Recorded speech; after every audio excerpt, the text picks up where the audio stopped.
Fala, meu bom, fala, meu querido, como é que você está? Eu estou ótimo. Vamos dar continuidade aqui na minha leitura, não digo leitura comentada, mas ao nosso curso, mini curso de introdução a Elite Theory. Né? Hoje a gente vai dar uma olhada num cara chamado Vilfredo Pareto, que na verdade ele não era italiano, tá? Os pais deles eram italianos, o Pareto é um cara, era da França e tal. Mas vamos dar uma olhada no que ele falava hoje. Né? Só queria dizer antes, assim, que até gostei o fato eu achei que não ia ninguém assistir. Eu achei que ninguém ia assistir, cara, porque é um negócio um pouco mais teórico. Mas o episódio passado, onde eu falei sobre o Mosca, né, foi 15 dias atrás, porque semana passada eu tinha ido viajar pegar meu diploma de doutorado. O episódio lá sobre o Mosca, o pessoal assistiu e no geral foi bastante positivo, o pessoal gostou bastante e tal. Claro, sempre vai ter um libertário ali que vai se rasgar, vai ficar, intocável, o homem era eu, sempre vai ter o... sempre vai ter o nosso querido amigo da bolha libertária, né? Mas esses dias eu tava pensando sobre isso, cara. Eu acho assim, ó. Eu não quero que o meu canal faça mal pra ninguém, tá? Que o meu conteúdo faça mal pra ninguém, né? Então, se você é um cara libertário e você me escuta e tu fica desconcertado mentalmente com as coisas que eu falo, a ponto de você passar mal, de você tá a ponto de chegar numa crise de autismo e esquizofrenia, eu acho que você deveria parar de assistir o canal, tá? Eu tô falando assim, não aqui o NVP você continua aqui porque vai ter outros vídeos, mas no caso as coisas que eu posto. E eu não tô falando assim, para de me assistir em virtude assim de eu me incomodar com crítica, de eu ver alguém falando alguma merda lá nos comentários e eu ficar bravo. Não, eu não fico bravo, tá? Eu já tô na internet há muito tempo, então quando eu vejo alguém xingando alguma coisa, eu já desconsidero. Tipo, eu identifico quando é uma crítica verdadeira e quando é só o cara tentando me desestabilizar emocionalmente, tá? Então eu já tô meio treinado com isso daí. E tenho quase 7 anos de canal já, eu já tô acostumado. Mas eu fico pensando assim, cara, tipo, você deveria sair de parar de me ouvir não por me incomodar, porque você não me incomoda, né? Eu te vejo mais como se fosse um aluno confuso, assim, que no fim das contas precisava da minha ajuda, mas ao mesmo tempo eu vejo assim que se o meu canal, o conteúdo que eu faço, né, ele tá te fazendo mal, você tá desconcertado da cabeça, ruim, cara. Eu acho que eu não gostaria que o meu conteúdo fizesse um mal pra você, tá? Ainda mais que eu sei que você é libertário, você tem uma tendência a autismo, esquizofrenia e tal, aquela coisa toda. Então eu não tô falando isso te zoando, tô falando isso porque é a verdade. Então, tipo assim, se tu quiser ficar aqui, beleza. Quer se rasgar nos comentários, tudo bem, não tem problema. Só que eu não gostaria que você ficasse mal, entendeu? Pelo conteúdo que eu faço, né? Principalmente que a gente tá falando em Elite Theory, que é tipo, que é uma black pill pesada, né? Quer dizer, o libertário, eu acho que eu acho que ele consegue dormir melhor acreditando que o voto dele importa. Eu acho que ele consegue dormir melhor achando que é só debater com mais pessoas que ele vai tomar o poder. Eu acho que ele consegue dormir melhor pensando, olha, é só a gente juntar mais 1% de voto e a gente vai conseguir. É só a gente debater com mais pessoas que a gente vai conseguir. Eu acho que o libertário, acho que ele dorme bem com isso daí. Ele acha assim que não, eu vou acabar com o Estado, é possível acabar com o Estado, é só o povo se organizar e vai acabar com o Estado e tal, né? Aquela coisa de sempre que a gente, né, já tá meio acostumado a ver. Minha época tá muito alta aqui, pronto. Então, o... eu acho que o cara, tipo assim, eu imagino, talvez, assim, tentando entrar na pele de um libertário me ouvindo, eu acho que deve ser uma coisa meio traumática, né? Pra ele escutar as coisas que eu falo aqui, né? Então, diante disso, né, o que eu falo, assim, é o seguinte, olha, se tá te fazendo mal ouvir as coisas que eu falo, tipo, que é uma black pill pesada, entendeu? Daí eu acho que você deveria, para o seu bem mental, eu acho que você deveria se afastar disso, tá? Mas no geral, né? Então só tô dando um disclaimer e tal, mas se você quiser ficar aqui, libertário, você é muito bem-vindo, tá?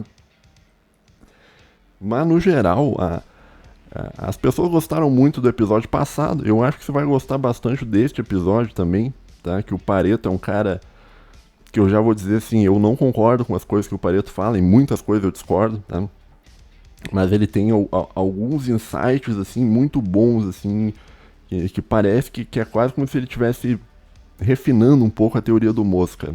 Bom, sem mais enrolação, já vamos direto. Eu não sei quanto tempo que vai dar o episódio hoje, né? A gente já vai direto aqui, porque senão vai chegar os caras do começa em tal. Tá, vamos lá, assim, ó. Começa assim que os textos do Pareto não são textos, assim como o texto do Mosca, não é um texto muito fácil de você encontrar, tá? Em específico, em português, eu achei um texto só. E eu sou até razoavelmente bom em encontrar os textos dos autores e tal, mas no caso do Pareto, eu achei muito pouca coisa em português. Né? Bom, em 1916, tá? O Pareto escreveu um Treatise of General Sociology. Tá? O Pareto ele é um sociólogo, né? Então o sociólogo, né, assim como o cientista político, eles possuem limitações, né, que muitas vezes eles estão presos dentro do próprio método. Né? A gente vai falar mais pra frente, eu vou te explicar como o Pareto está preso dentro do método sociológico dele. Mas ele é um sociólogo que escreveu esse Treatise of General Sociology em 1916. A tradução, né, daí teve a tradução para o inglês, né, que é o livro que eu peguei como literatura principal, né, que é o livro The Mind and Society, que é um livro de 1935, ou seja, um livro que foi traduzido 19 anos depois do seu lançamento. Tá? Um livro aí de sociologia da década de 30. Né? Este livro é um livro enorme, tá? E quando eu digo enorme, sim, ele tem 883 páginas, tá? E 1.396 parágrafos. Tá? Essas 883 páginas e 1.396 parágrafos é o livro 1 de 4, tá? Então é um livro assim que esse tratado, The Mind and Society, ele é um livro, cara, com mais de 2.000 páginas, tá? Então não é é uma literatura muito extensa, né? Apesar de que a, a versão que eu li é uma versão que as folhazinhas são pequenas, tá? Mas mesmo com folha pequena, cara, se fosse na folha normal de Word, cara, ia dar umas 1.500 páginas, talvez um pouquinho menos. Mas é muita coisa, tá? Milhares e milhares de parágrafos e tal, né? Esse livro, ele tem as notações dele é por parágrafos, tá? Então você vai ter parágrafo 1, parágrafo 2, parágrafo 3 e as páginas também. Então do lado você tem a página e o parágrafo que ele tá, né?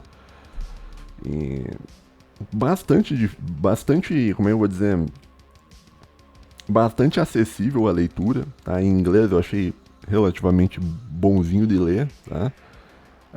Mas muito do que eu li da literatura primária, falando assim com relação ao Pareto, eu acho que eu peguei muito apoio de literatura secundária, tá? De comentador, por assim dizer. Né? E aqui eu sempre falo aquilo, eu vou repetir mais uma vez, né? Eu vou repetir isso até infinito, que é pra entrar na cabeça, caso você seja um acadêmico, que entrar no mundo acadêmico. Assim, ó, nunca fique lendo só comentador, tá? Não fique lendo só comentador. Você leia o comentador como algo secundário, como uma literatura de apoio, como uma literatura secundária. Mas é preciso que tu sempre leia as fontes primárias, tá? Então, se você for ler Pareto, você tem que ler The Mind and Society, tá? Você pode usar o auxílio de um comentador para ele te indicar mais ou menos as passagens onde está o texto que tu tá procurando, né? Mas é sempre muito importante que você se dedique a ler a literatura de fonte primária, tá? E bom, tem voltando então, né? Mas o comentador é aquele mesmo comentador que eu falei na aula passada sobre o Mosca, né? Que é o Nima Parvini, né? Que é um cara que tem até um canal no YouTube, o nome do canal dele é Academic Agent, que é um cara lá do Reino Unido que mexe com Elite Theory também, né?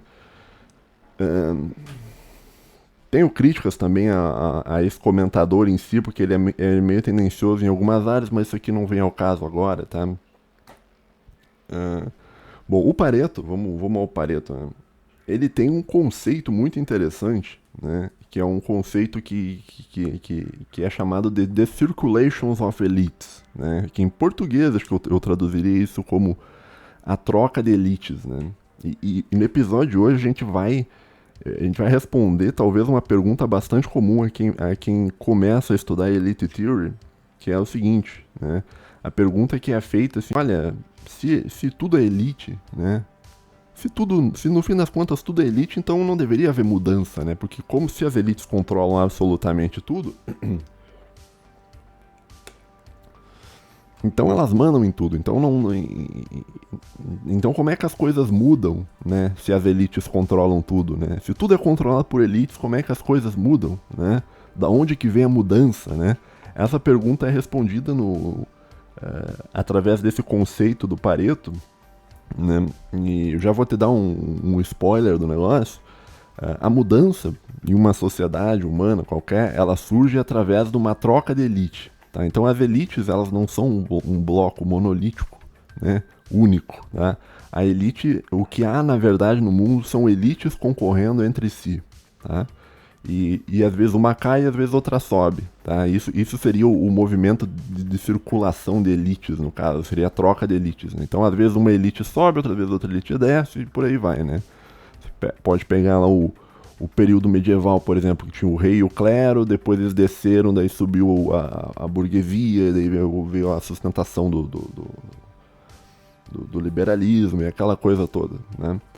Então, a mudança em sociedades humanas, ela ocorre através de uma mudança de elites. Né? E o Pareto, nesse livro, né, The Mind and Society, ele explica mais ou menos como isso funciona. Tá? Ele vai dar uma volta bem grande, né? Que é uma volta bastante interessante aqui, cara. Tá, assim, ó, em primeiro lugar, você tem que entender, assim, o Pareto, ele é um sociólogo, tá? Ele tem ele tem uma teoria sociológica, tá? E é uma teoria sociológica que, na minha opinião, é uma teoria bastante inovadora, mais ou menos inovadora, né? Mas que hoje ela é uma teoria que está bastante em voga, né? Que é a ideia do o que ocorre... Como se dá a ação humana, né? E o que é a visão tradicional? A visão tradicional é que a ação humana ocorre depois de um processo de racionalização. Então tu pensa, e daí depois que você pensou, você agiu. Tá? Você age depois de um pensamento. Né? Isso seria talvez uma visão mais puramente racionalista do negócio. Não digo nem racionalista, porque é a visão tradicional, cara. Eu acho que até isso aí tá até lá no Aristóteles, né, do animal com capacidade deliberativa e tal. Mas essa seria a visão tradicional. Agora, o Pareto, ele vai usar uma visão invertida disso, tá? Que é uma visão que eu disse que é inovadora, mas não é tão inovadora, que é porque essa visão, eu acho que o primeiro cara que surgiu com isso foi o Hume, né, do negócio de empirismo, né? O David Hume. E a ideia do Pareto, na verdade, é o seguinte: não é que as pessoas pensam e depois elas agem. Na verdade, é o contrário. Né? Primeiro as pessoas agem e depois as pessoas pensam sobre o que elas agiram. Né? No sentido de que a ação humana, o processo de ação é anterior à racionalização. A racionalização é posterior à ação. Né? Isso aí também está muito nas tendências psicológicas modernas, né? Tem aquele livro do Kahneman, né? Do Rápido Devagar e tal, também é desse modo, né? Claro, o Kahneman ele vai ter uma abordagem diferente, que ele vai falar aquele negócio sistema 1, sistema 2 e tal, aquela coisa. Eu não sei se eu concordo com isso, né? Mas ele vai dizer assim, olha, no geral as pessoas pouco pensam, né? No geral as pessoas agem do modo meio automático, e elas pensam só quando estão diante de um embate, né? Então, um exemplo talvez que eu poderia te dar com relação a isso, esse caráter automático do cérebro humano, seria quando você está dirigindo um carro. Né? Quando você está dirigindo um carro, você não está pensando nas marchas, tem que dar a primeira marcha, depois tem que pisar na embreagem, depois tem que Você não tá pensando, tu automatizou aquilo ali, tu entra no carro e tu vai automaticamente fazendo as coisas, tá? Então tu vai agindo num modo automático sem pensar. Enquanto que o pensamento ele vai surgir diante do embate. Então tu vê que o sinal tá amarelo, daí você vê, opa, será que eu vou passar ou será que eu não vou passar? Né? Daí você, o que tu faz? Tu pensa e olha para os lados e decide se dá ou se não dá. E daí você vai ou você não vai. Né? Então o pensamento ele só se dá depois de um embate. Né? Quando tu tá em uma situação quando tu tá em um ponto de inflexão.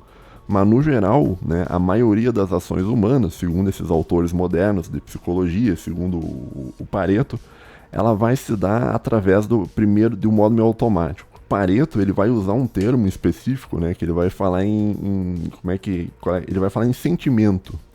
Tá? Então a ação humana ela é movida por sentimentos e depois que a ação é feita ocorre um processo de racionalização. Eu acho isso uma limitação enorme no método dele, mas primeiro eu vou continuar te explicando, tá? Depois eu talvez faça um comentário para te explicar as minhas críticas ao Pareto, né? Tá, então deixa eu ver o que eu anotei aqui, ó. Não é que você pensa e depois age. Você primeiro age e depois pensa, tá?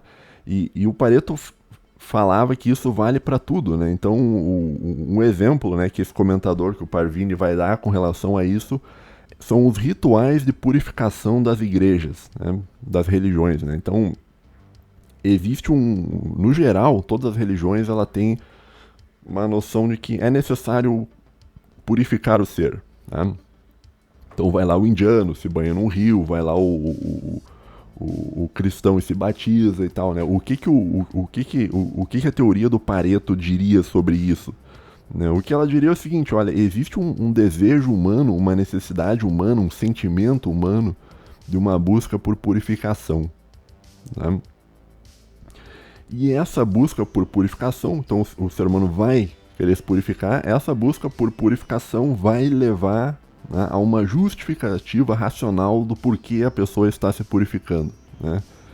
E ele vai dizer que a origem de rituais religiosos é isso. Então por isso que as religiões elas possuem rituais de purificação, porque esse ritual de purificação na verdade é uma racionalização de um desejo que o humano tem de se purificar. Então a purificação ela existe como um sentimento, usando a linguagem dele, como um sentimento e a consequência, né, essa justificação racional que ele vai chamar de resíduo, né?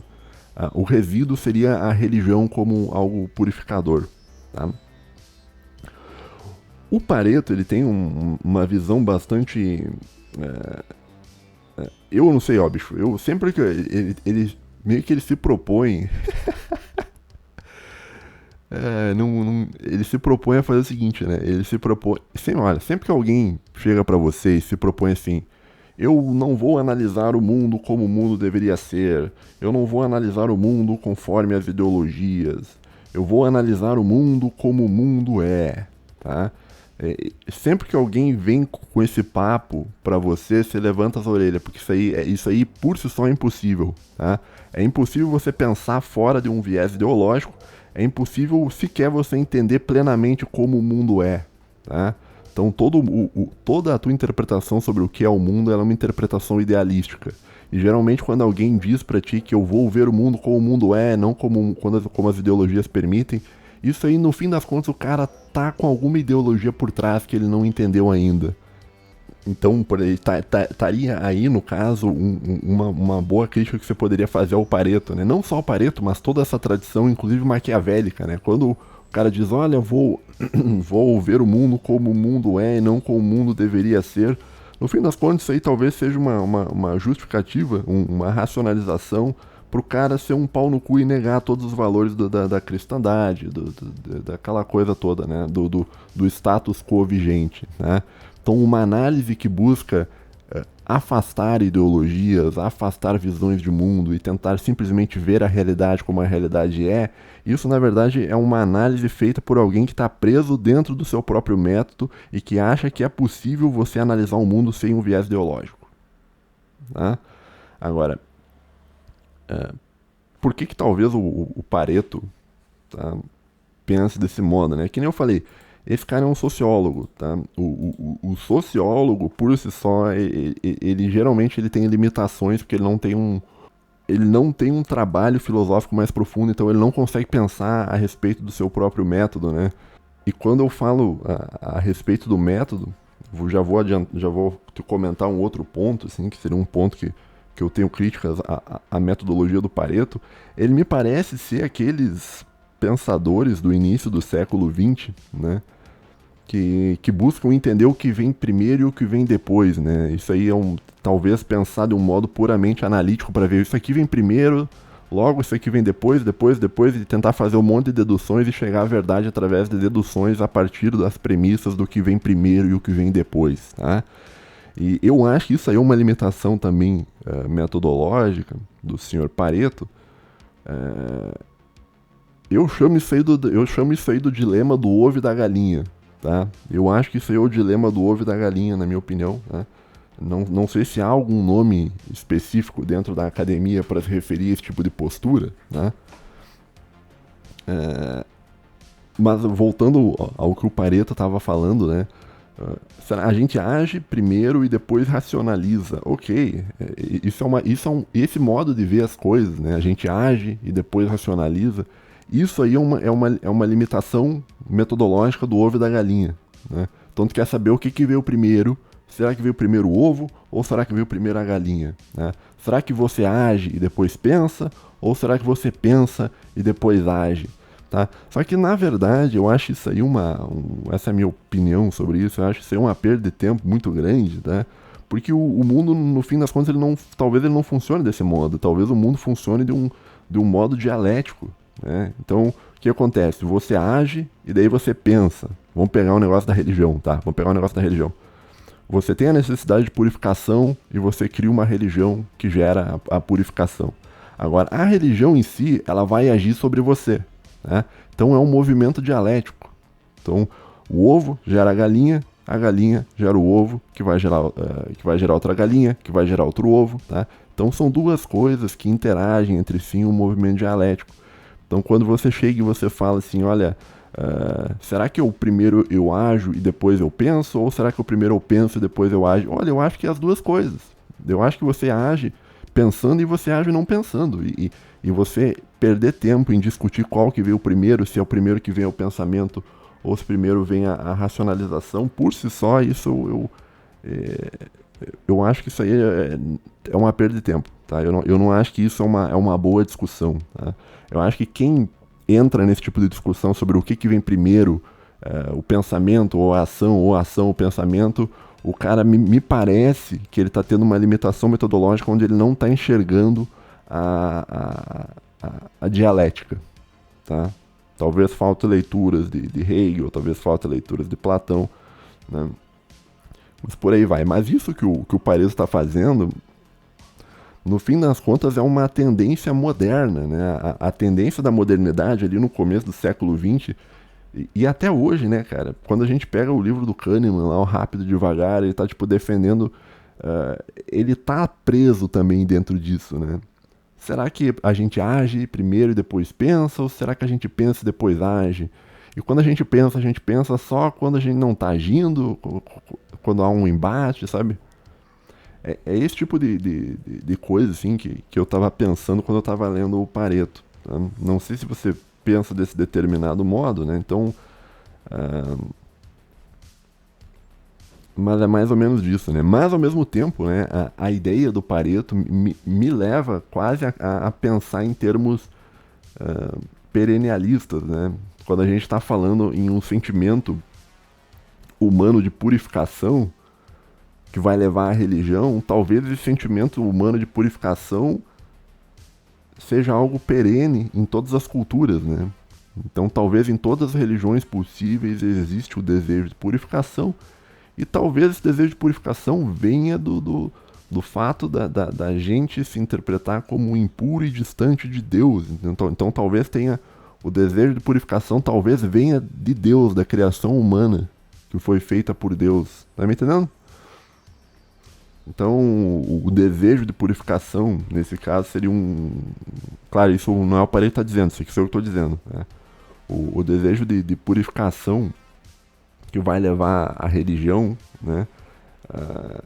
Me parece um desejo perennialista, né? Mas o Pareto, quando ele está falando isso aqui me parece só uma justificativa dele para ele negar a veracidade das religiões. Não só das religiões, como das ideologias também. Porque a mesma coisa que eu estou te falando sobre as religiões valem para as ideologias, né?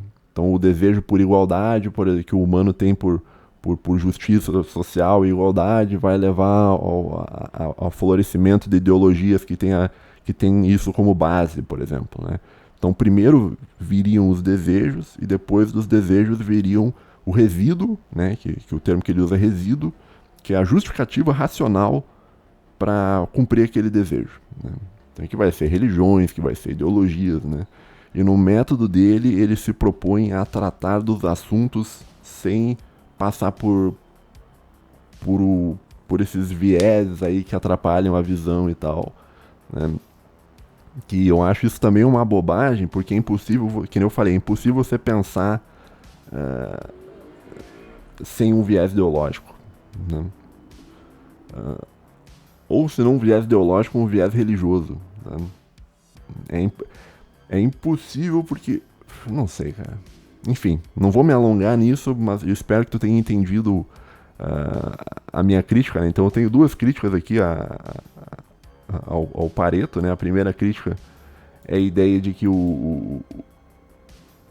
é impossível você pensar sem um viés ideológico ou religioso, tá? E ele está se propondo a fazer isso, então logo ele já está se propondo a algo que não é possível ser feito. E o segundo ponto de crítica que eu tenho ao Pareto, ele é um ponto de crítica dessa tendência dos sociólogos e filósofos do início do século XX de querer descobrir o que vem primeiro, se é o ovo ou se é a galinha, tá? Bom, seguindo aqui, tinha mais algumas coisas que eu tinha para falar sobre o Pareto, né? E que é o seguinte, né? Que é um treco que chama combinações e persistências, né? O que isso tem a ver com Elite Theory, Homero? Tu já espera que eu vou dar uma volta, tu já vai sacar o que tá acontecendo, tá? Bom, o Pareto ele vai dizer que existem dois tipos de humanos, né, por assim dizer, dois tipos de cidadãos, tá? Tem os combinadores e tem os persistentes, né? O combinador, ele é aquele humano que ele vai combinar essas frases e tal que são geradas a partir da racionalização de sentimentos, né? E isso aí vai gerar a possibilidade da mudança, tá? Então, e aqui eu quero ressaltar um negócio que você não deve encarar esse humano combinador como um progressista, né? Pelo menos eu não vejo desse modo, tá? Você deveria enxergar o combinador como o humano que quer mudanças, tá? E o outro humano que existe é o humano da persistência, que é o humano que não quer mudanças, né? Então, através desse conflito entre o que quer mudança e o que não quer mudança, você gera um negócio chamado ordem social. Então vai ter uma ordem social que vai ser estabelecida, né? E que ela vai se modificando aos poucos, né? Então, isso me lembra muito a dialética também, né? Então, quer dizer, existem pessoas que querem mudar, né? E existem pessoas que querem manter as coisas funcionando. Esse choque entre a mudança e aqueles que não querem mudar vai gerar um arranjo social, né? Que é o mundo que a gente vive, tá?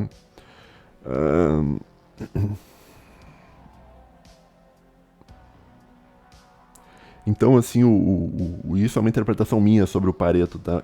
O agente que move a história, ele é o combinador, ele não é o persistente, né? O persistente, eu vejo assim, o persistente ele é muito útil, né? Porque ele não quer mudança. E às vezes o cara que quer mudar, ele muda as coisas de um modo muito brusco, né? Então vai ter que vir o persistente, vai ter que puxar ele para a realidade e ajustar, né? E daí que a gente vê daquela teoria, né, de que a história, ela... Eu não sei se eu concordo com isso, tá? Mas eu tô te contando só pra tu saber que existe, né? existe a teoria de que a história sempre caminha para a esquerda, caminha lentamente para a esquerda, né? E se tu for pegar a doutrina do Pareto, ela vem mais ou menos nesse sentido, né? Então você vai ter o combinador, que é o cara que quer mudança sempre, né? E geralmente quem quer a mudança é uma pessoa de esquerda, né? E o persistente, que é o cara que não quer mudança, que é o cara de direita. O persistente, ele vai puxar o progresso para trás, né? E o combinador vai puxar o progresso para frente. E a resultante, a dialética resultante disso, é que você vai ter uma mudança lenta e gradual que vai ser sempre para a esquerda, né? Mas ao mesmo tempo, né? Claro, essa é a minha. Eu tô tentando te explicar um negócio, eu não sei se eu concordo com isso, cara, porque pensa assim, por exemplo, em essa discussão, né, entre você ser liberal e você ser conservador, de você querer mudança e você não querer mudança, né? Existe todo mundo, no fim das contas, ele é conservador no que diz respeito às crenças que ele acredita, né? Então, tu for pegar, por exemplo, o Partido Comunista Chinês, ele tem as crenças dele, né, no comunismo e tal, e com relação a essas crenças, eles são bastante conservador. Ou seja, o agente de mudança dentro da China, ele não é o conservador. O agente de mudança dentro da China seria ele não é o persistente. Ele não é o persistente, ele é o combinador. Não sei se tu entendeu o que eu tô querendo dizer, né? Então, o conservador dentro da China seria o cara que quer manter o sistema comunista funcionando. Enquanto que o progressista, ou o combinador, ou o cara que quer mudança, ele seria o que a gente entende aqui no Ocidente como o conservador. Tá entendendo? Então, funciona mais ou menos desse modo, né? Existem humanos que querem mudança, né? Que são chamados pelo Pareto de combinador, que não necessariamente é uma pessoa de esquerda, né? Pensa nesse exemplo que eu estou te falando do comunismo, né? Que o comunista, ele é conservador com relação ao comunismo, e ele vai ser contra a mudança quando a mudança é uma mudança para acabar com o comunismo, né? Então todo mundo é mais ou menos conservador no que diz respeito àquilo que acredita, né? Então por isso que você nunca deve pensar assim, ler o Pareto e pensar assim, olha, existe o humano combinador e existe o humano persistente, né? Você nunca deve pensar assim, o humano combinador é o humano de esquerda e o humano persistente é o humano de direita. Não é assim preto no branco, tá? Mas a história humana, ela é movida mais ou menos desse modo, né? Então, existe um conflito dialético entre aqueles que querem a mudança e aqueles que querem que tudo continue mais ou menos do mesmo modo, tá? E olha que interessante para tu ver como a história nem sempre se move para a esquerda. No caso do comunismo, se um dia acabar o comunismo chinês, nesse caso a história chinesa ela vai e o comunismo é um negócio de esquerda. Nesse caso a história chinesa vai se mover para a direita, porque ela vai se mover para longe do comunismo. Tá entendendo? Então, mas enfim, essa é a tendência, que nem o Pareto, que nem eu falei, ele está tentando analisar a sociedade não como deveria ser, mas ele se propõe a analisar a sociedade como ela é, tá? Não sei se eu falei certo, eu já tô meio cansado de falar. Quanto tempo eu já falei, bicho? Mas eu espero que tu entenda essa relação entre... Tá, 30 e poucos minutos, tá? Eu espero que tu entenda essa relação entre o cara que ele que quer e não quer mudança, tá? Você não deve, tô dizendo aqui, pelo menos na minha opinião, você não deve ver isso como uma mera disputa entre o cara que quer mudança é o esquerdista e o cara que não quer mudança é o conservador, tá? Isso depende de sociedade para sociedade, depende de ideologia para ideologia, né? Mas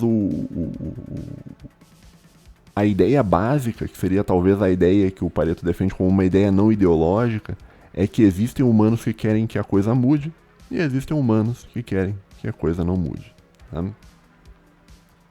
Contudo, o Pareto, tá, ao falar de história, pelo menos isso eu tô te dando a minha interpretação sobre o que eu li dele, tá? Ele não parece ser um cara que acredita que a história sempre vai para uma direção, tá? E aqui eu tô me referindo especificamente a um termo dentro da filosofia que chama de historicismo, tá? Tem um livro do Karl Popper, né, que fala sobre, acho que o nome do livro é A Miséria do Historicismo, né, que acho que foi inclusive um livro que caiu na minha prova de admissão para o mestrado, então eu tive que ler esse livro aí. Apesar de não gostar muito de ler Karl Popper, você acaba lendo Popper, né?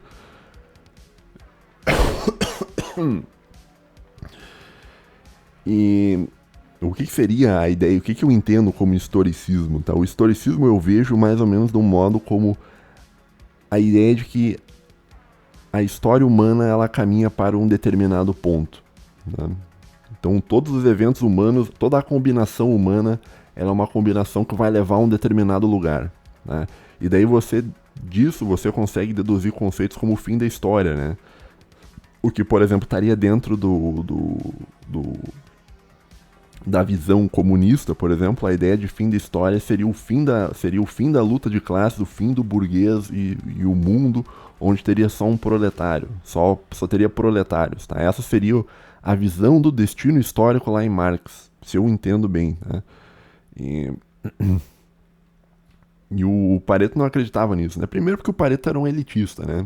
O Pareto ele acreditava em teoria das elites. Então ele sabia que, olha, é impossível um governo do proletário, é impossível só ter proletário. Né? Você desejar um governo só de proletários é você desejar um governo sem elites. Né?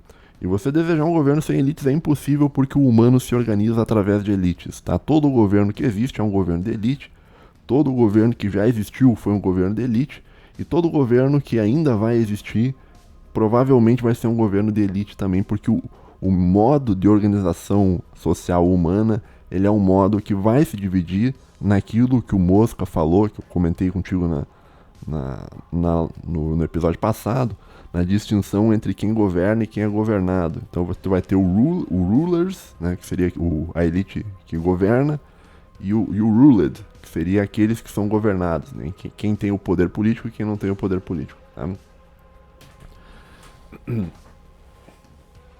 Então, provavelmente, claro, isso aqui é uma interpretação minha com relação ao Pareto, tá? Eu não acho que o Pareto acreditava que a história humana caminharia para, por exemplo, um comunismo, né? Porque isso aí é impossível, né? É impossível que haja um governo de proletário. O que vai acontecer se um dia o comunismo entrar vai ser o seguinte: você vai acabar com o burguês, ou você vai subordinar o burguês a uma elite de políticos, né, que seria a elite do Partido Comunista, que é mais ou menos o que acontece na China atual. Né? Você vai ter a elite dominante, que seria a nova elite dominante, que seria a elite comunista, que vai controlar a elite burguesa e que vai controlar o povão como um todo. Tá? Então, no fim das contas, a implementação do comunismo não é o fim da burguesia, porque o fim da burguesia é impossível. O que a mudança para uma sociedade comunista, no fim das contas, é uma mudança no qual o Partido Comunista vai controlar a burguesia, que é um negócio que já não existe, que não existe no mundo atual. No mundo atual, a burguesia controla os partidos políticos. Né? Então, a ideia comunista é uma ideia de você tentar inverter. Claro, isso eu estou falando segundo a visão, né, mais elitista, né? Já o comunista mesmo, ele vai dizer que não é possível você acabar com o burguês e você ter um regime só de proletários, né? Lá no fim da história só vai acontecer um regime de proletários. Então isso é mentira, né? Isso não, a minha interpretação é que isso é mentira. É impossível acabar com o burguês e é impossível você formar um governo que não seja um governo de elite. Uma hora vai ter sempre vai ter uma elite. Nunca há um governo que não tenha uma elite, tá? Mas tem um outro conceito bastante interessante, né, uma discussão bastante interessante dentro da filosofia da história. Né, a primeira discussão é se a história ela vai para um lado ou para outro. Né? Se ela tem um destino histórico, né? Se ela tem um rumo ao comunismo, por exemplo. Né? O Pareto não acreditava nisso. Né? Mas o Pareto também não acreditava em outra coisa. Né? O Pareto ele não acreditava na repetibilidade histórica. Né? O que seria a ideia de repetibilidade histórica? Seria a noção de que a história se repete. Tá? Eu acredito, essa aqui é a minha opinião, né? Eu, Homero, eu acredito que a história se repete. Tá? Se repete, porque eu tenho a minha visão que eu tenho sobre isso é a visão estoica, tá? E a visão estoica diz que a história se repete, né? Que é uma visão bastante próxima da visão do Nietzsche, né? Do lado eterno retorno, né? Então, o Nietzsche também pensava que a história ia se repetir, né? Eu, como tenho uma influência estoica um pouco maior, eu também acredito que a história se repete, né? Então, tudo que existe vai existir novamente, que é impossível que não exista novamente, né? Todas as cadeias causais que existem hoje, elas vão se repetir no futuro, tá? Uma hora ou outra elas vão se repetir no futuro. Então, essa live que você está ouvindo aqui, o episódio que você está ouvindo, exatamente eu, no futuro, daqui bilhões e bilhões de anos, eu vou estar repetindo isso, tá? Mas não é um consenso, tá? Existem pessoas que acreditam que a história não se repete, né? Mas o Pareto, tá? Ele acredita numa visão, pelo menos isso que eu entendi do negócio, né? Eu escrevi aqui a frase wave-like history, né? Que seria a visão de que a história ela se repete, né? Mas não do modo metafisicamente igual, que nem os históricos pensavam, mas a história se repete em um sentido como se fosse uma onda no mar, né? Então, todos os dias que você vai na praia, você vê ondas, né? E todas as ondas, elas estão se repetindo. Todo dia uma onda se repete. Todo dia uma onda se repete. Agora, aquela onda não é exatamente a mesma onda. É sempre uma onda nova. Então, a história não se repete. Mas elas são muito parecidas. A ponto de você dizer, ó, é a mesma coisa. Todos os dias que eu vou lá, tem uma onda. Né? Entendeu? Não há uma distinção tão grande. Então, e a história é meio vista desse modo, tá? Então, isso é importante para a teoria das elites dele, né? Então, a história ela vai se repetir, tá? Mas ela não vai se repetir metafisicamente falando assim exatamente igual. Ela vai se repetir do modo do wave-like, como se fosse uma onda indo e uma onda voltando, uma onda indo e uma onda voltando, tá?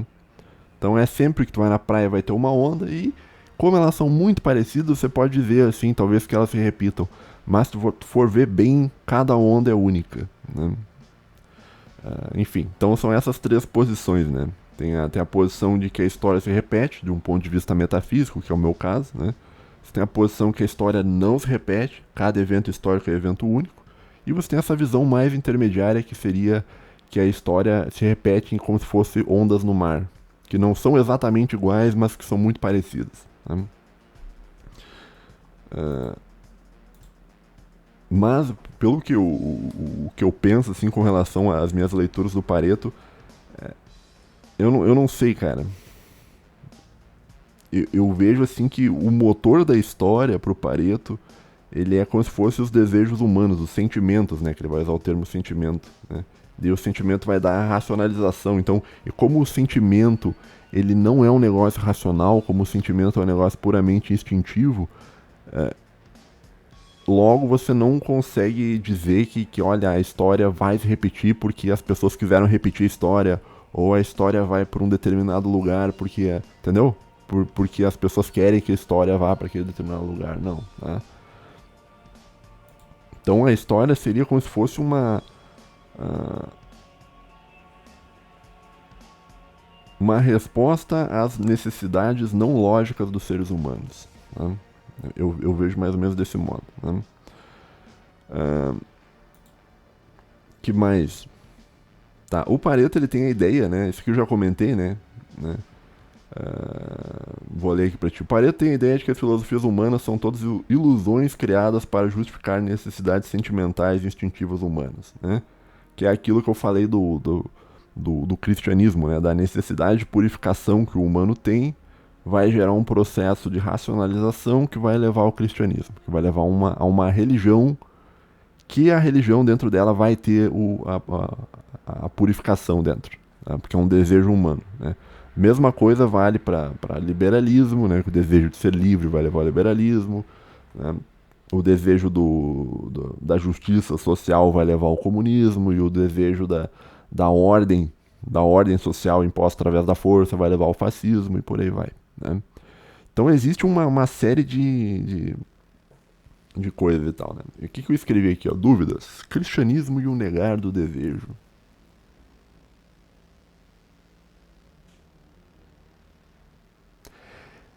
Olha, você nunca, quando você for organizar uma fala, tá? Se for dar uma palestra em algum lugar, cara, você nunca escreva só uma frase assim perdida, tá? No seu roteiro, porque senão você não vai lembrar o que você estava querendo dizer, né? Esse é um problema, né? Mas eu acho que eu lembro mais ou menos o tá, lembrei, tá? Mas isso é tipo uma dúvida minha que eu não tenho muita resposta com relação ao Pareto, que é o seguinte. Ele diz, olha, se a religião e as ideologias elas surgem através do desejo, do sentimento, né?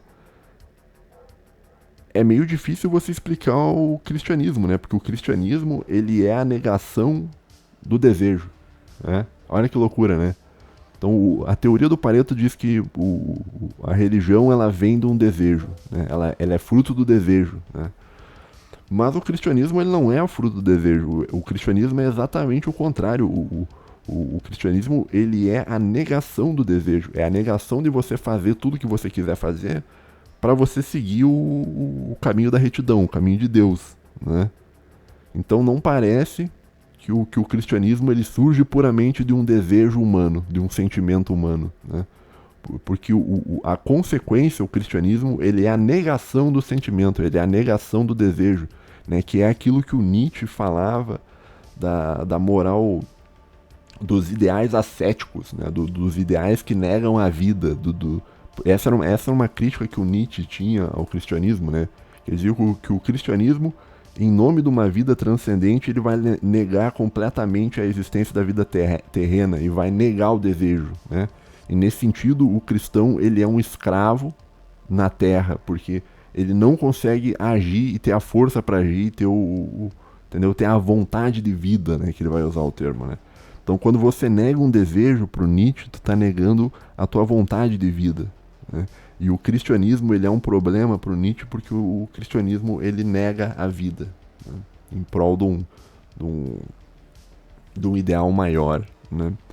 Então, enfim, isso aqui é só um parênteses meu, que quando eu tava lendo o Pareto eu anotei, né? Quer dizer, se as religiões, elas vêm de um sentimento humano, como é que você explica o cristianismo, que é uma religião que nega o desejo, que nega o sentimento em nome, né, da transcendência, né? Só se o desejo por um futuro melhor seria o desejo da transcendência de uma vida, entendeu? E daí você precisaria negar as coisas terrenas para ter o desejo de uma vida perfeita no futuro. Não sei, tá? Isso aqui é só um parênteses meu, tá?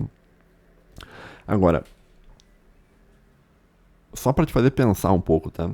Às vezes eu faço uns parênteses que eu não tenho muita resposta, mas eu é só para te fazer pensar um pouquinho, né? Agora, apesar de todas as filosofias, segundo a visão do Pareto, né? Apesar de todas as filosofias e todas as religiões serem falsas, né? Ou seja, não há uma verdade última e tal, na verdade é tudo um processo de racionalização posterior ao sentimento, né? Você acaba caindo o Pareto acaba caindo naquela coisa de que, olha, a religião, ela é falsa, é falsa. As ideologias são falsas. Mas tanto as ideologias quanto a religião, elas são bastante úteis, tá? E elas são úteis, e agora que você vai, agora que é o momento. E elas são úteis para quem? As ideologias e as religiões, elas são úteis para quem? Elas são úteis para manter a fórmula política, que é a entidade que sustenta o poder das elites, né? Fórmula política é o que eu falei no episódio passado, quando eu estava comentando o Gaetano Mosca. Resumidamente, assim, assista o episódio passado que eu entrei mais em detalhes sobre isso, né? A fórmula política seria o modo cultural, o modo em que uma sociedade se organiza e que permite que determinada elite esteja no poder, tá? Então, se quiser ser bem amplo, tu pode falar da cultura, tá? Então, a cultura cristã possibilita a ideia de uma Europa medieval. Quando a cultura cristã é deixada de lado para uma cultura iluminista, você muda a fórmula política, e mudando a fórmula política você muda quem está no topo, tá? Daí o que o Mosca fala é aquela relação entre o rei e o clero, né? O rei, ele faz parte da elite que possui o poder, e o clero faz parte da elite que não possui o poder, mas que é útil ao rei, porque o clero vai dar a fórmula política que vai sustentar o poder do rei, né? Da elite do rei, no caso, né? Então, por mais que exista essa discussão de que, olha, todas as filosofias são falsas, né? Todas as religiões são falsas, né? Segundo e por mais que ele seja quase um niilista para falar sobre isso, ainda assim ele diz o seguinte, olha, por mais que seja tudo falso, ainda é útil, né? E é útil para quê? Para manter a fórmula política, para manter o arranjo social que vai fazer com que as elites que estão no poder continuem no poder. Então a gente tem hoje, por exemplo, um arranjo social. Pensa o mundo que a gente vive hoje, tá? A gente tem a agenda woke, né, que chama, né? O identitarismo e tal, né? Que no fim das contas é a pauta moral lá do Bergson, lá da sociedade aberta, né? E no fim das contas, se tu for bem crítico, tu vai ver que não existe nada disso, cara. Que a pauta woke inteira está errada e não há uma verdade absoluta sobre a pauta moral woke ser a pauta moral correta. Não há, tá? Mas ao mesmo tempo que essa pauta da sociedade aberta não é uma pauta correta, porque não há pautas corretas, segundo a interpretação do Pareto, né? Ainda assim, essa visão da sociedade aberta, ela é muito útil para que as pessoas que dominam o mundo liberal continuem dominando o mundo liberal. Quem são as pessoas que dominam o mundo liberal, Homero? Eu não vou falar. Eu posso falar de um modo bem genérico, né? Posso falar de um modo bem genérico. Mas não é genérico, tá? Eu vou falar assim, os comerciantes, né? A casta dos comerciantes, né? Mas quando eu falo da casta dos comerciantes, eu tô falando isso porque eu quero evitar problemas para o canal, tá? Mas não é um universal abstrato, não, tá? São pessoas com nome, RG, CPF, CNPJ e tal. Eles são pessoas que existem, né? Então não é que nem o comunista que vai dizer, a burguesia, como se fosse uma classe abstrata, entendeu? Do que detém a propriedade privada, blá, blá, blá. Não é. É um negócio concreto. São pessoas que existem e que comandam toda a pauta, né, que a gente tem aí. Enfim, não vamos entrar nesse assunto porque não... E quando eu tô falando em casta dos comerciantes, isso aqui não é um apito de cachorro para me referir a pessoas de uma determinada religião. Eu tô falando porque existem pessoas daquela determinada religião que são comerciantes muito poderosos, existem, né? Mas existem também, dentro dessa casta dos comerciantes, pessoas que não são dessa religião aí. Que isso aqui não tem nada a ver com, entendeu? Pensa o Elon Musk, por exemplo, né? Enfim. Então, seguindo aqui, só fechando um parênteses e tal, para evitar uma cesta básica, né? Tô fazendo a justificativa aqui.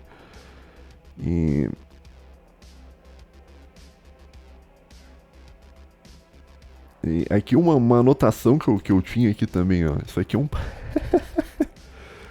isso aqui é uma leve crítica minha, né, ao Pareto, né? Que o Pareto tá dizendo, olha, se não existe verdade em termos ideológicos, em termos religiosos, em termos de nada, em termos teóricos, né? Se não há nada que seja verdadeiro, né? Por que eu deveria acreditar na visão do Pareto sobre isso? Porque no fim das contas a teoria do Pareto ela também é uma teoria. Então se não existem teorias verdadeiras, a teoria do Pareto não existem teorias verdadeiras por si só não é uma teoria que você poderia acreditar nela, porque ela também está dentro dessa crítica, ou seja, o Pareto ele não consegue fugir da sua própria crítica, pelo que eu enfim, né? Que no fim das contas é o dilema do niilista, né? O cara que vive a vida dizendo que não tem sentido, qualquer ação que ele faça na vida dele, ele não vai conseguir justificar, dar um sentido, né? Que é aquela coisa do dilema do cético, né? Quando o cético diz, olha, não existem verdades, o cético, no fim das contas, ele está dizendo uma verdade também. Que é a verdade qual? Que é a verdade que não existem verdades, né? Então o cético em si, ele está se refutando dentro do seu próprio argumento, né?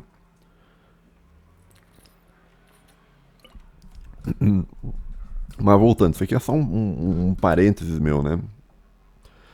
Uh, deixa eu ver o que eu anotei aqui, ó. Se todas as teorias são falsas, não são verdadeiras, são apenas úteis, será que a teoria do Pareto sobre a teoria dele, sobre as organizações sociais também são falsas, né?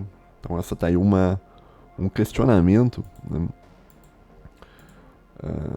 Com relação à teoria do Pareto, né? Então tudo que eu tô te falando, assim, ó, o Pareto, ele nega a existência ele tem essa tendência do pessoal, de sociólogos lá do início do século XX, de achar que primeiro vem o sentimento e depois vem a racionalização, né? E por isso todas as ideologias seriam falsas, e por isso todas as religiões também seriam falsas e tal, né? Mas, apesar de tudo ser falso, se tudo ser uma racionalização posterior resultante de um sentimento, ainda assim, elas são úteis, né? São úteis para quem? Para as elites, né?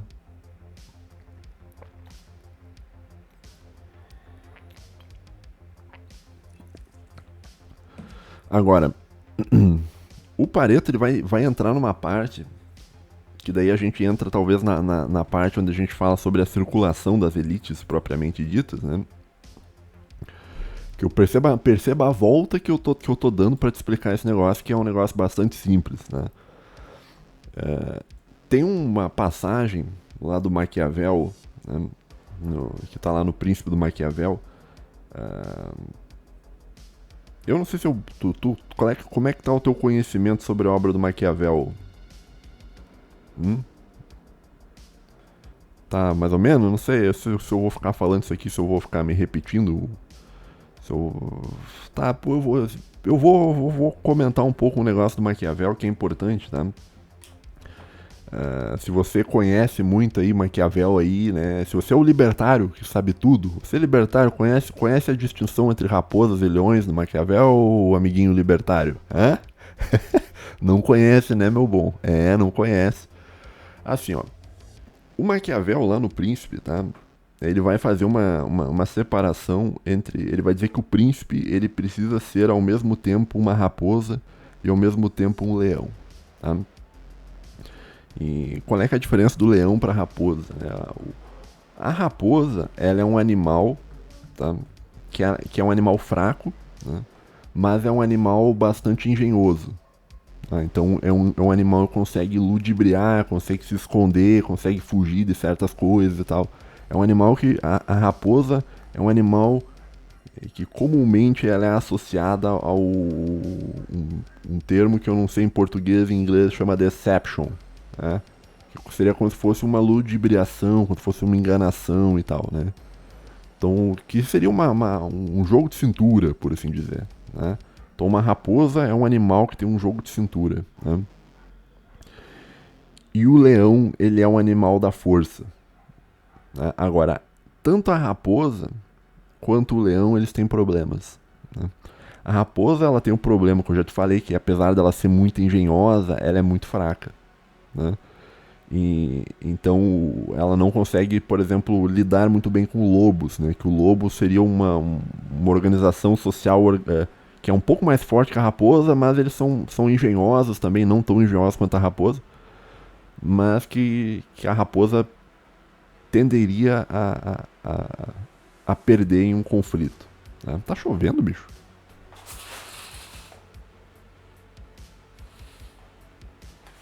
Tá chovendo, bicho. De novo, papai não para de chover aqui, meu Deus do céu. Tá, então assim, ó. Então a raposa, qual é que é a vantagem da raposa? A vantagem da raposa é a astúcia, né? E a desvantagem da raposa é a fraqueza. Agora, o leão é o contrário. O leão, ele possui muita força, mas o leão, ele não tem a habilidade de escapar de armadilhas, tá? Que seria a força bruta, tá?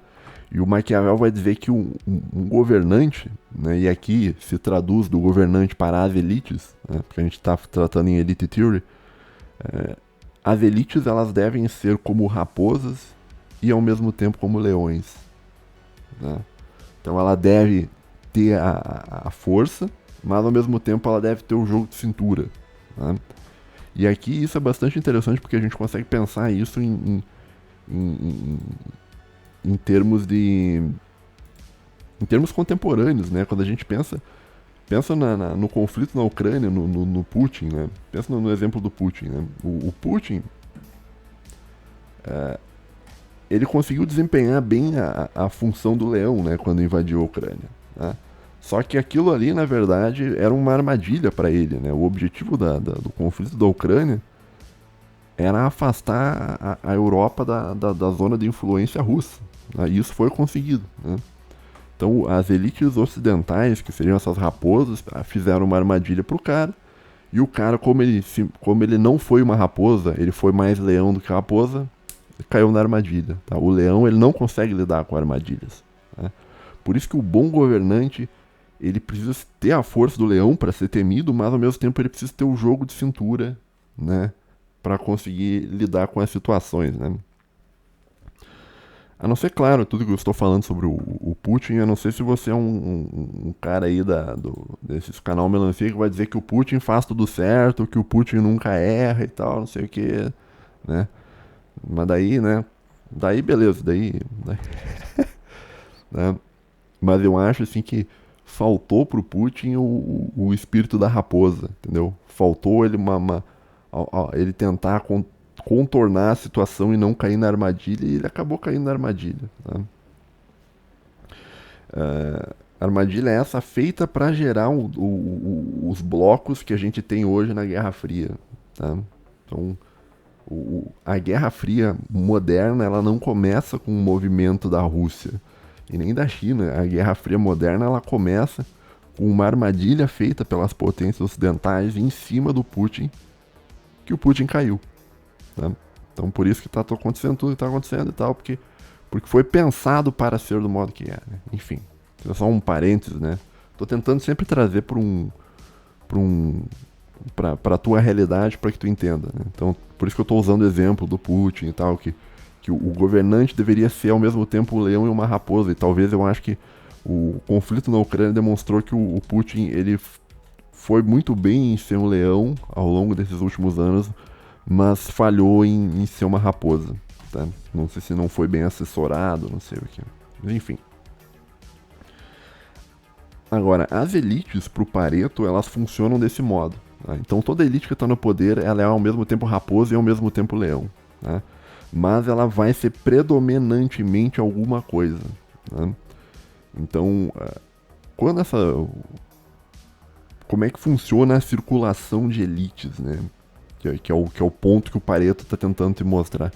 A circulação de elites ela vai acontecer quando essa elite, que é ao mesmo tempo raposa e leão, cometer erro. Né? Então, vamos pensar numa elite que ela comete o erro de ser mais raposa do que leão. Né? Uma elite que é mais raposa do que leão, a tendência que ela controla uma sociedade, a tendência é que ela vá gerando enganações, corrupções morais e tal, aquela coisa que as raposas fazem, e aquela sociedade vai se enfraquecendo com o tempo. E não a sociedade vai se enfraquecendo com o tempo, mas a própria elite que controla a sociedade vai enfraquecendo com o tempo. Né? E daí o que acontece? Vai surgir uma sociedade, vai surgir uma elite concorrente, né? Que seria uma elite que talvez seria uma elite leonina, né, que vai arriscar dar um golpe e derrubar a elite das raposas. Né? E se as raposas falharem na sua engenhosidade e falharem em ser fortes como um leão, elas vão ser substituídas por essa nova elite leonina. Agora, essa elite leonina, que é predominantemente leonina, se ela não souber ser raposa o suficiente, no futuro ela vai cair numa armadilha da outra elite que está tentando substituir ela, que vai ser uma nova elite de raposas. Né? Deixa eu ler o que eu escrevi aqui. Ó. As raposas controlam a sociedade. mas vão enfraquecendo com o tempo até que uma contra-elite leonina surge e domina tudo. Só que os leões são imprudentes, e através da manipulação, as raposas vão colocar armadilhas que vão enfraquecer o poder dos leões, né? O que daí vai possibilitar no futuro uma nova elite de raposas ascendendo ao poder, tá? E aí a gente volta naquilo que eu te falei no começo do episódio, da história como uma onda, tá? Então o movimento de troca de elites ele se dá desse modo, tá? Então às vezes você vai ter uma sociedade que ele é majoritariamente controlada por raposas, que vai ser fraca, né? Que vai se enfraquecer com o tempo, né? E daí vai vir uma elite leonina, vai tomar o poder, né? E daí acontece, essa elite leonina, quando tomou o poder, ela vai pegar e vai ser imprudente, porque o leão é imprudente, o leão é força sem prudência, né? Pensa no Putin, né? E daí quando esse leão for imprudente, o que vai acontecer? Vai vir outra, ele vai cair numa armadilha das raposas e as raposas vão voltar ao poder, né? Então existe quase como se fosse uma repetibilidade, um padrão nas trocas de elite, que nunca é o mesmo padrão, porque a história não se repete, mas é um padrão de onda, tá? É um wave-like history, tá? Nesse sentido, tá? Ele tem um parágrafo muito interessante aqui, deixa eu ver se eu acho aqui, que tem aqui a gente não é um cara, deixa eu te dizer um negócio aqui, ó. Sabe que aqui no canal a gente não é o cara do rigor metodológico, né? Então, assim, a gente não fica lendo citação bibliográfica e papapá. Mas, em específico, tem uma citação muito boa do Pareto, né? que eu vou te dizer aqui, ó. É a citação... Isso aqui você encontra no livro The Mind and Society, parte 3, tomo 3, da edição que eu tenho, que é da edição da Jonathan Cape, que é uma edição de 1935, né? E você vai encontrar isto no parágrafo 2053, né? Que diz o seguinte, que diz a famosíssima frase do Pareto, e por isso que eu vou ler esse parágrafo, né? Eu vou tentar traduzir o mesmo em tempo real, meio Joel Santana aqui, então vocês me perdoem aí, tá? Aristocracias não duram. Qualquer que sejam as causas, é incontestável o fato de que depois de uma certa duração de tempo, elas caem. They pass away. Né? Daí ele diz a famosa frase dele aqui, ó. A história é um cemitério de aristocracias. Né? Deixa eu ver se esse resto aqui importa aqui. O povo, põe entre aspas aqui, tá em aspas, né, na situação dele. O povo ateniense foi uma aristocracia tão comparada com o resto da população de residentes, estrangeiros e escravos. Não sei. E foi-se embora sem deixar nenhum descendente. Né? Então a democracia ateniense, que era um governo de elite, também acabou sem deixar descendentes. Né? As várias aristocracias de Roma vanished, né? Se perderam ao longo do tempo, assim como as aristocracias dos bárbaros. Aonde na França estão os descendentes dos conquistadores francos? Né? No sentido que se perdeu, né? As genealogias da nobreza inglesa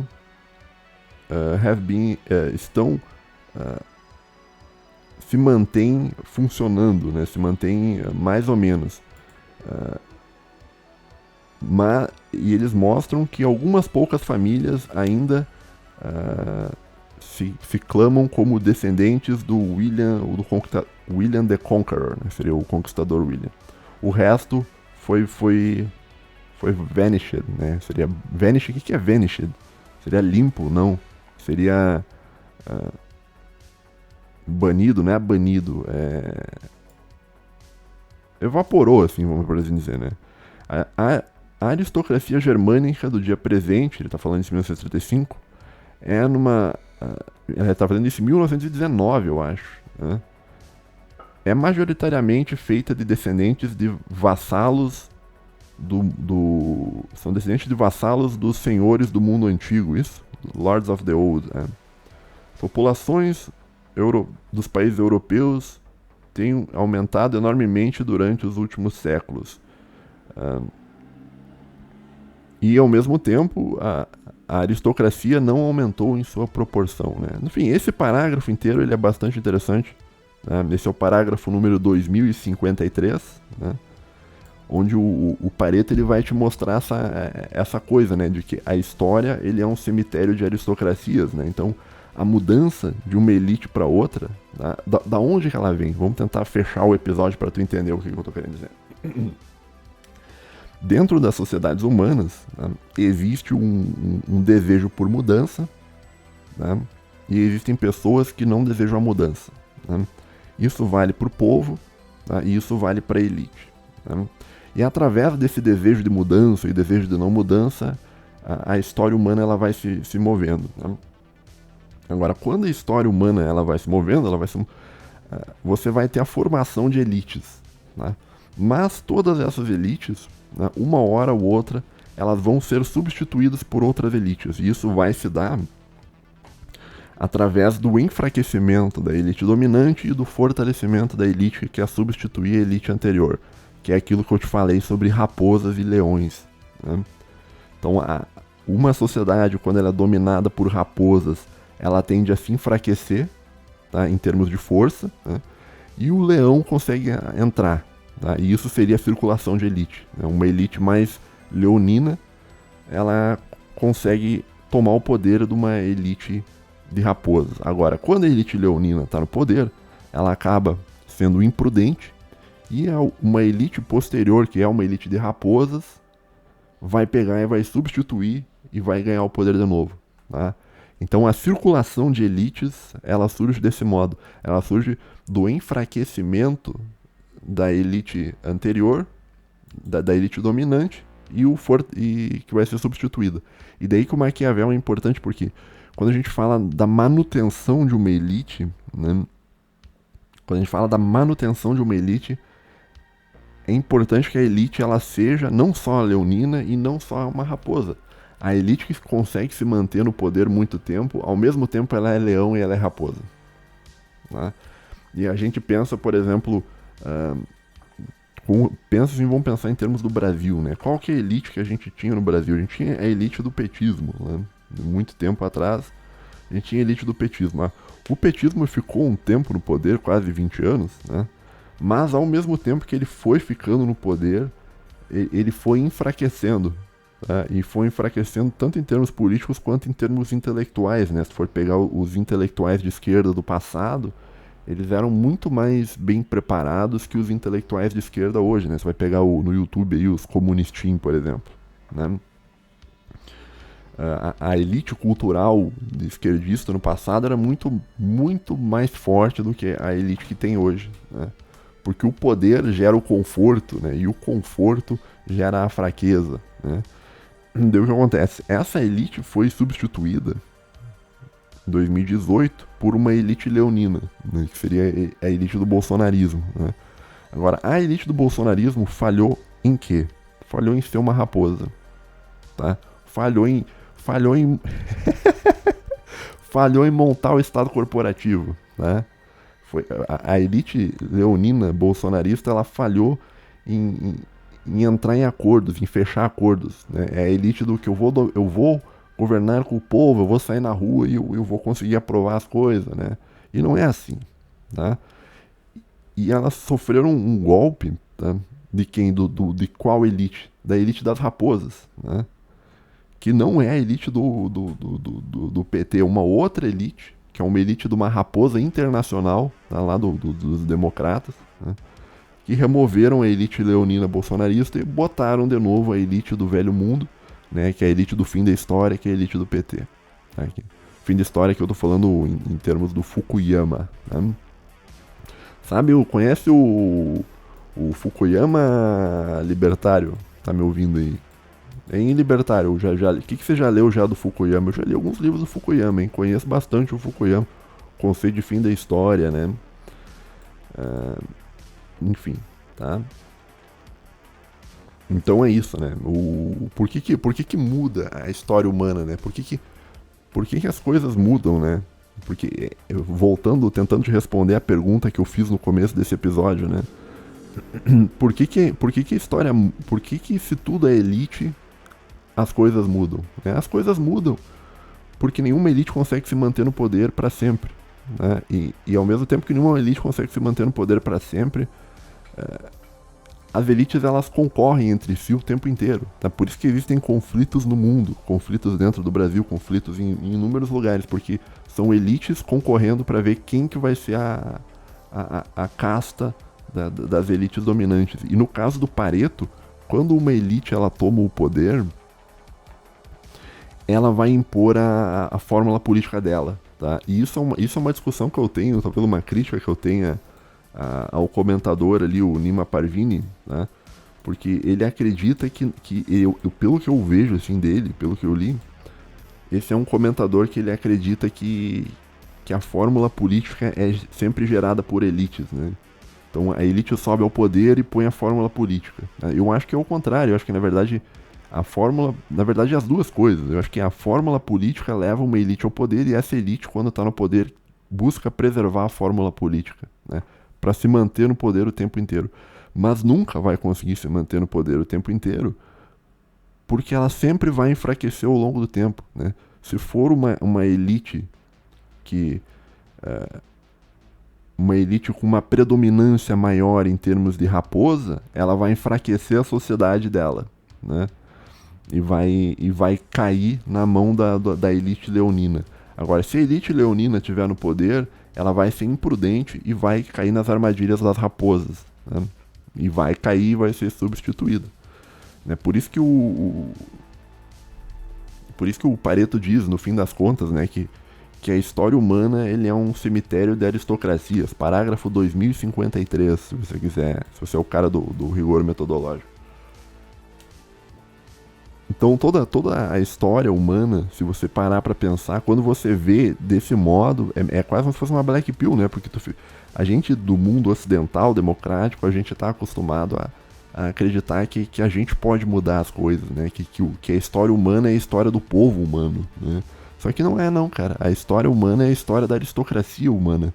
É a história de como determinadas elites entram no poder e saem do poder. Então você vai pegar as elites lá do Egito Antigo, funcionaram desse modo, até que caíram, porque perderam força. A elite de Roma, a elite francesa, a elite inglesa, agora a elite americana, depois a elite vai ser a elite chinesa, como foi a elite russa, entendeu? Como foi a elite do Império Brasileiro, né? Que perdeu força se bem que a elite do Império Brasileiro era uma elite muito boa, tá? Porque a elite do Império Brasileiro, eu acho que era uma elite que tinha uma predominância.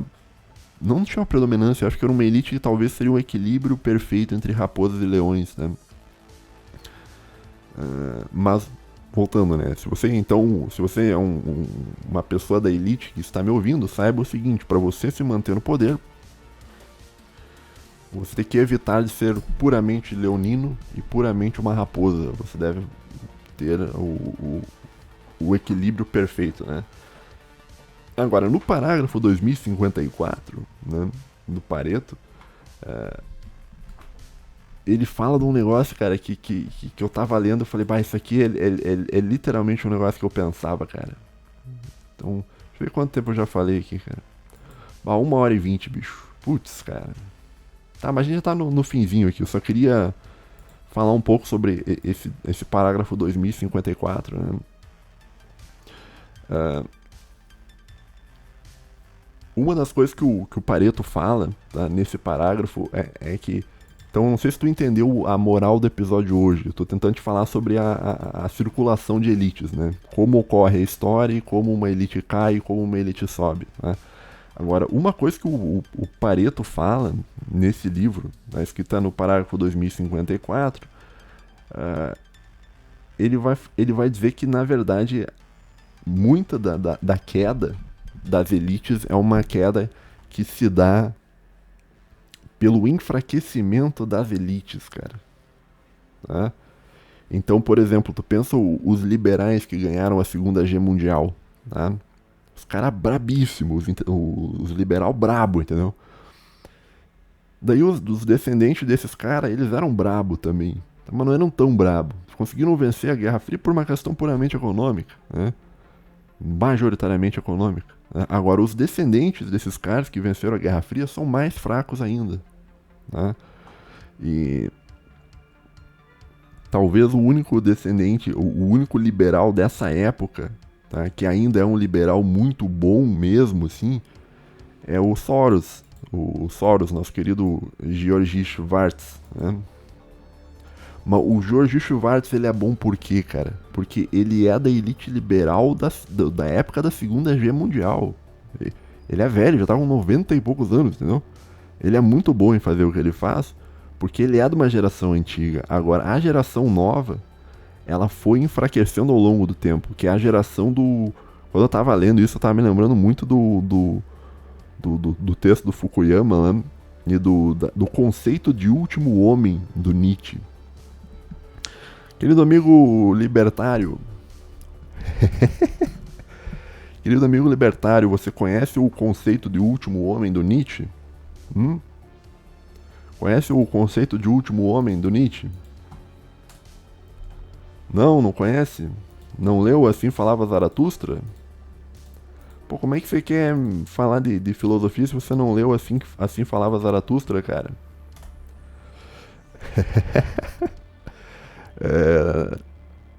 Cara, é o seguinte. Tá, mas não leia o Assim Falava Zaratustra, tá? Se você nunca leu Nietzsche, não leia esse livro, tá? Dizem que o pessoal que eu conheço ali os doutores que eu conheço, que são especialistas em Nietzsche, eles dizem que Assim Falava Zaratustra é uma obra muito muito difícil, tá? Mas não é difícil não, tá? Eu vou dizer pra ti, não é difícil. O Nietzsche escrevia muito bem e o Nietzsche tinha... talvez seria uma obra mais ou menos intermediária, né? Porque tu tem que ter talvez uma certa base pra entender. Não é tão difícil. Diz que os textos mais fáceis são aqueles textos aquele Etiomo, parece que é bem mais fácil, né? Eu não conheço toda a obra do Nietzsche, né? Diz que um texto que me disseram que é muito difícil de ler é aquele A Genealogia da Moral, não achei difícil, né? Aquele Sobre Verdade e Mentira no sentido extramoral também não achei difícil. Mas dizem que o Assim Falava Zaratustra é um texto que você deve ler depois que você conhece mais ou menos Nietzsche e tá mais ou menos bem, né? Tem um conhecimento no mínimo intermediário sobre Nietzsche, né? Cara, o Nietzsche é muito bom, bicho. O Nietzsche é um grande pensador, bicho. Eu não concordo com a parte ateísta dele e tal, mas ele fala uns negócios, cara, que tu fica pensando assim, que desgraçado, bicho.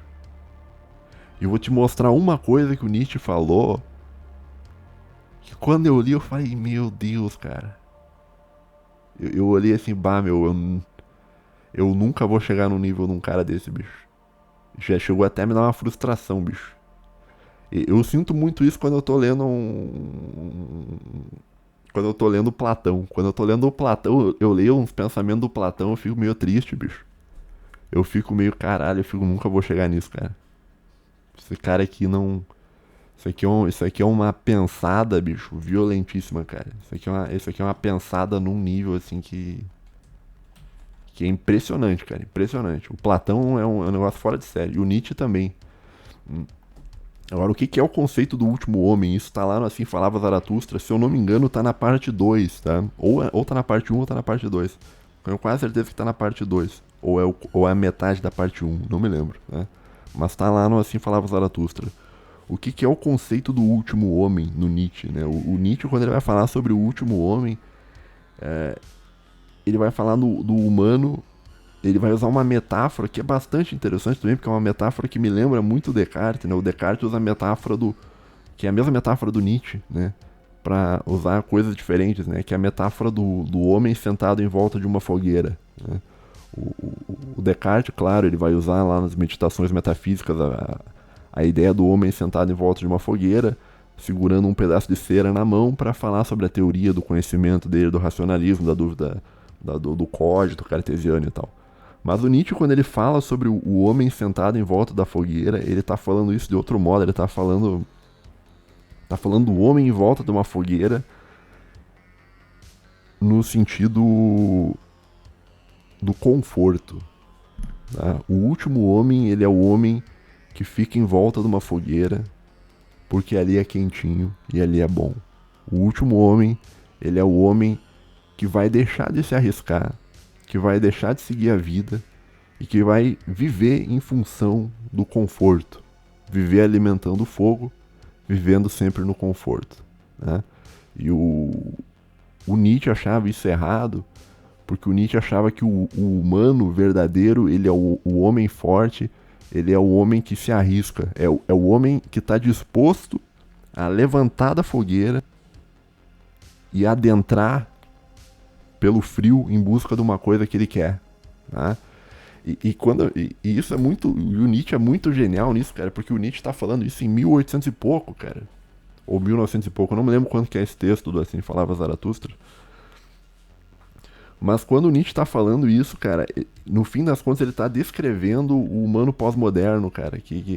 O que é o homem pós-moderno, o humano pós-moderno, se não o homem que ele é escravo do conforto, né? A diferença que a gente pensa em termos da fogueira poderia botar talvez, sei lá, o cara numa fogueira mexendo no celular, tá? Rodando um feed de uma rede social, no quentinho ali rodando um feed de uma rede social, né? Estagnado, sem buscar progresso, só reclamando, entendeu? O Nietzsche, olha como ele era um cara tão inteligente, cara, ele previu o que ia acontecer nos anos 2000, cara. Ele previu o último homem, cara. Ele previu essa ideia de um humano que só quer buscar o conforto, que nega a própria vida humana, que seria uma vida de você buscar se arriscar, para você ficar preso num conforto, né? E lá rodando um feed do celular. E eu acho que a queda do Ocidente, do mundo liberal, ela se dá por causa disso. Ela se dá porque não só a elite enfraqueceu, porque é uma elite muito fraca, né, que vem enfraquecendo ao longo do tempo, que foi enfraquecida pelo fogo, pelo conforto, que foi derrotada pela vitória. Né? Foi uma elite que foi derrotada pela vitória, que venceu lá em 89, lá no fim da história, usando o termo do Fukuyama, e foi se enfraquecendo, se enfraquecendo, se enfraquecendo, se enfraquecendo, se enfraquecendo, se enfraquecendo. Até que você tem hoje as pessoas, tu sai na rua e você vai ver aquele gordão lá sojado, com camiseta de herói. Né? O que é isso se não o último homem do Nietzsche? Né? O que é isso se não o homem que busca conforto, que busca evitar conflitos, sabe? Entendeu? Que nega o desejo da vida, né? O desejo de vida, né? Que o Nietzsche trabalhava bastante essa questão. Né? E eu vejo que a queda do mundo ocidental, se o mundo ocidental cair, ele vai cair porque as elites enfraqueceram. E não só a elite enfraqueceu, como o próprio povo inteiro enfraqueceu, né? E aqui a gente volta no assunto, né, que eu falei pra ti, né? Pensa, né, na esquerda brasileira de antigamente e compara com a esquerda de hoje, tu vai ver que é tudo uns caras fracos, né?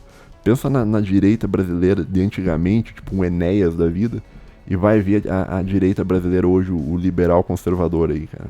O liberal que se diz liberal conservador. Né? Então, uma das causas, talvez, da queda das elites é esse enfraquecimento. Né? E esse enfraquecimento vai se dar através o Pareto não vai falar isso. Né? Isso aqui é eu que eu tô dizendo. Né? O Pareto ele vai dizer que as aristocracias vão enfraquecendo. Mas eu acho que, no caso do mundo que a gente vive hoje, as aristocracias estão enfraquecendo porque elas viveram no conforto o tempo inteiro. Né?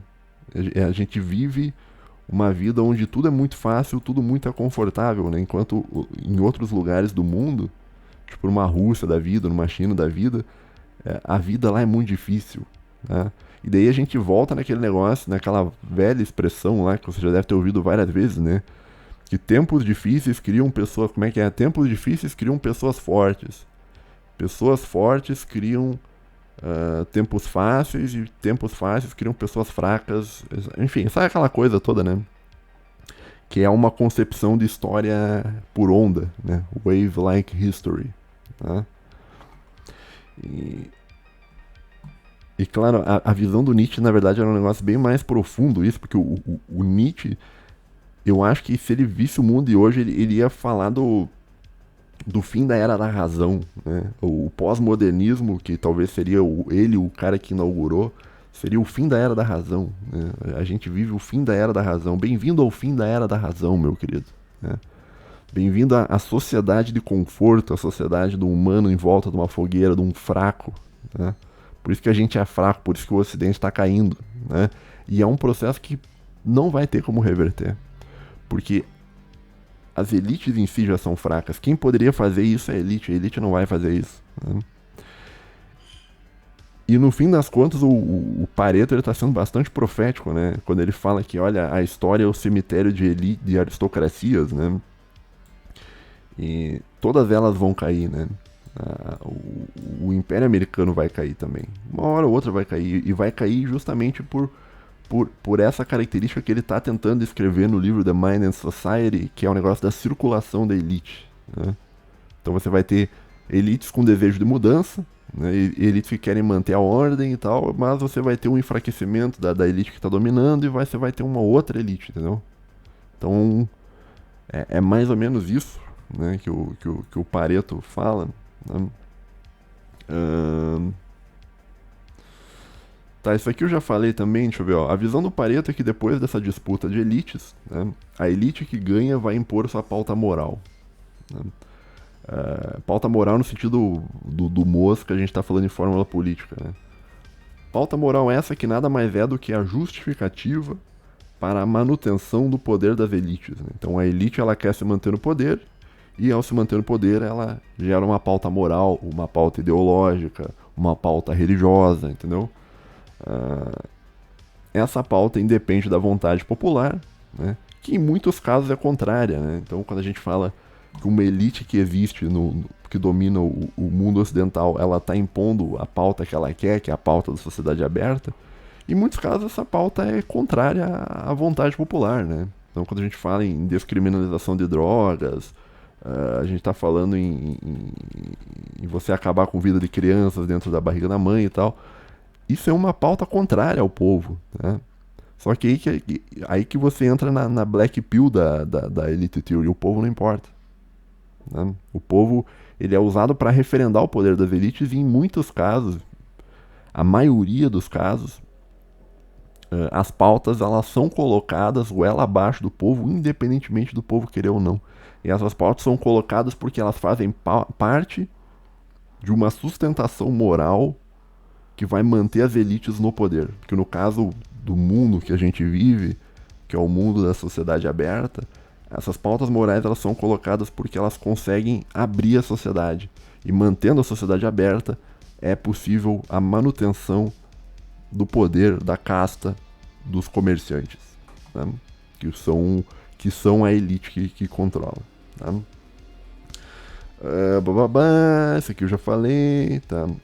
Isso aqui é um comentário meu. O Pareto parece dar mais valor às elites do que à fórmula política, no sentido de que não é a fórmula política que gera as elites, mas sim a elite dominante que gera a fórmula política, né? E eu acho que é uma dialética, eu já falei isso, né? Eu não acho assim que a fórmula política gera elite ou a elite gera a fórmula política. Eu acho que essa discussão entre o ovo e a galinha e tal, isso aí eu não acho correto, tá? Eu acho que no fim das contas é um movimento dialético, né? Então a fórmula política vai gerar uma certa sustentação das elites, mas também vai ajudar outras elites a surgirem, né? E essas elites elas vão ficar constantemente modificando a fórmula política, né?